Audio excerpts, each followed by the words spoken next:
વસ્તુની કિંમત ચૂકવવાની હોય ત્યારે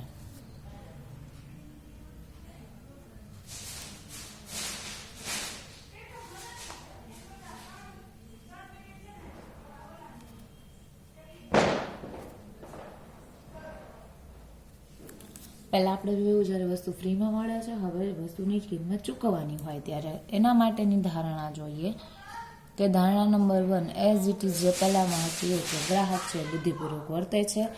સેકન્ડની ધારણા એ છે કે વસ્તુની કિંમત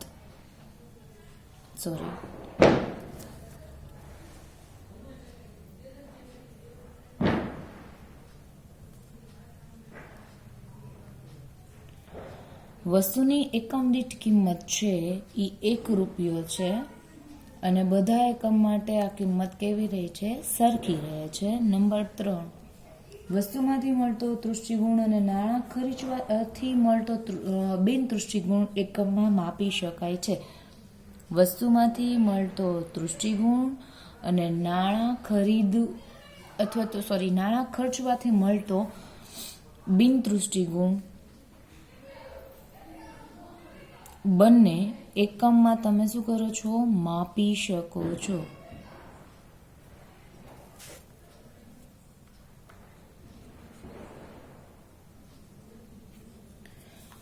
હવે એના માટે અનુસૂચિ જોઈએ. સીમાંત તૃષ્ટિગુણ અને કિંમતની અનુસૂચિ. નંબર 1, વસ્તુના એકમો એઝ ઇટ ઇઝ 1 થી લઈને 6 સુધી.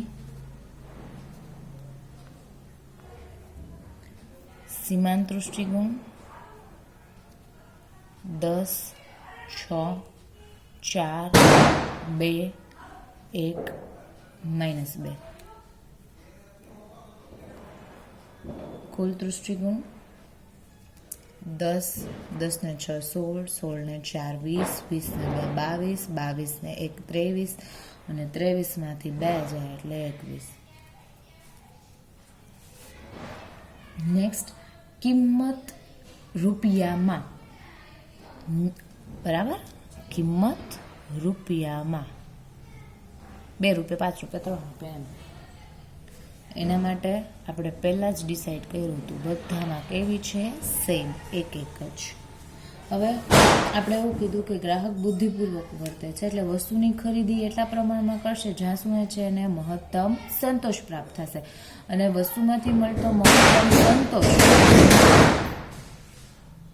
વસ્તુમાંથી મળતા સીમાંત તૃષ્ટિગુણ અને વસ્તુ ખરીદવા પાછળ જે એને ખર્ચ કરવામાં આવે છે નાણું, એ બંને બિનતૃષ્ટિગુણની આપણે શું કરવાની રહેશે? અહીંયા તુલના કરશું.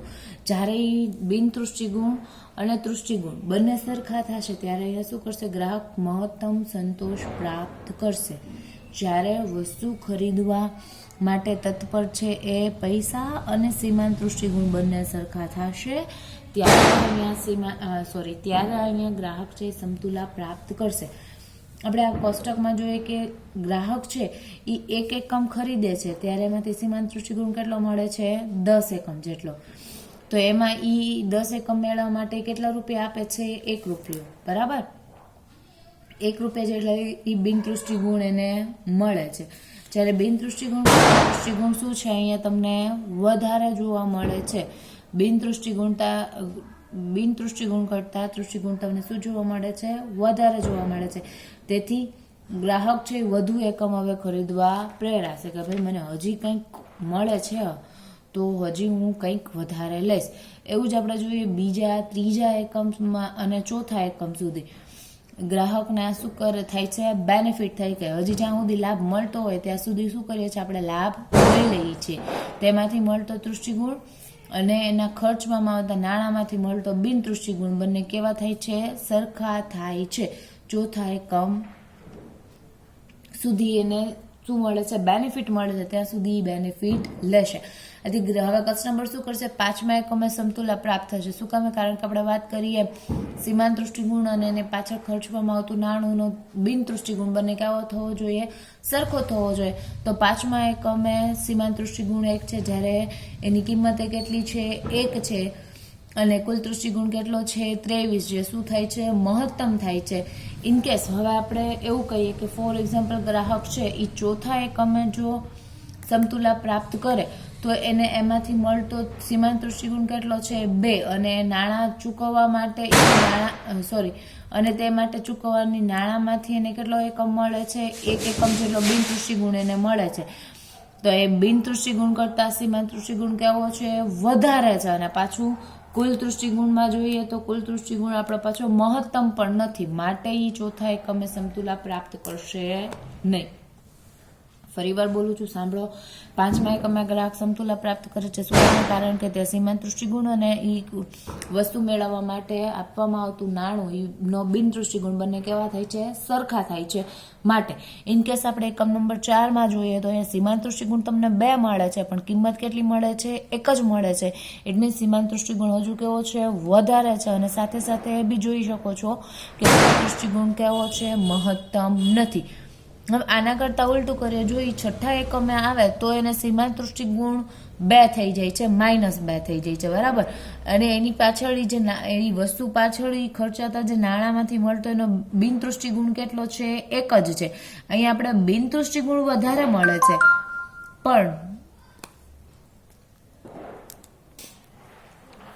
બિન તૃષ્ટિગુણ તમને શું જોવા મળે છે વધારે મળે છે અહીંયા, બરાબર. તૃષ્ટિગુણ કરતા બિન તૃષ્ટિગુણ કેવો હોય છે વધારે હોય છે. અને પાછો જે કુલ તૃષ્ટિગુણ છે એ શું જોવા મળે છે મહત્તમ કરતા ઓછો ઘટી ગયો છે. તો માટે અહીંયા સંતોષ મળતો નથી.